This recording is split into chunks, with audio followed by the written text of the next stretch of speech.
Birthday card for Linda. I started with a package of watercolor cards. First I started with some clear water to disperse my color. The flowers are going to be a pinkish red and I wanted it to flow out through the whole card if I could. I'm trying to pool the color up around where I'm going to end up painting the flowers. I'll be negative painting those flowers in later. You got to make sure your paper is dry so when you add the other colors they don't run together. The first mix of colors is a sap green and a cerulean blue. I'm going to lay in the color on the stems and the leaves that are going to be in the foreground, and later I'll go back in with some extra darks to pull out the colors in these stems.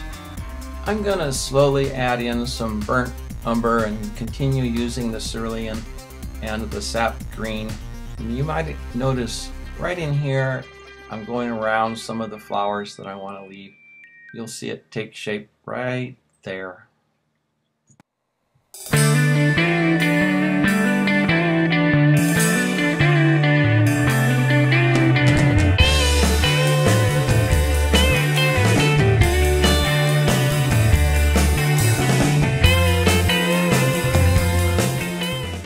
I'm going to go back in with the same colors except more color and harder edges so you can see the leaves take shape. I'm going to add a little yellow ochre to blend in some of the background leaves so they drop back and leave them kind of fuzzy. A lot of wet into wet. Then I add in some more pink. It's an opera color and that'll bring out the flowers. The flower is a hummingbird sage, which grows native in California. Now comes the hummingbird that goes along with the hummingbird sage. I did have him all drawn in, and so I've got guidelines. The pink is going to be his throat color, and the green is going to be his wings and his head. Now comes my darkest darks. It's an indigo blue. It looks almost black, but it's indigo. It'll bring out my branches and it'll help pull out the flowers. This is going to add some pop to the lead in that brings you up to the hummingbird. Hopefully the eye will lead in through the flowers and end up into the bird. Now I'm adding some dark in the bird that'll help draw the eye into the bird.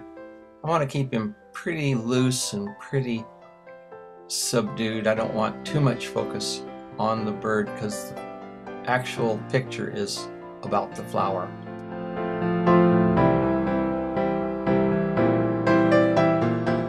The paper is dry now and I'm adding water at the top so I can push in some cerulean. I'll keep it away from the edge but give it a little bit of sky look and bring some cerulean down through the rest of the painting. I'll dry that off really good so I can put some detail into the bird. I'm going to use a little indigo for the eye and some highlights around on the wing.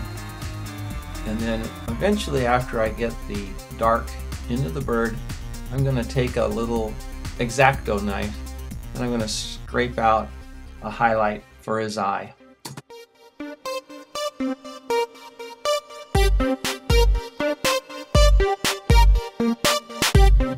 When I think I'm done, I'll sign the painting, put it aside, come back the next day and I'll check it all out. This is after I just finished, and then after I checked it out, I added a little bit more darks at the bottom. And here it is the next day with the darks at the bottom.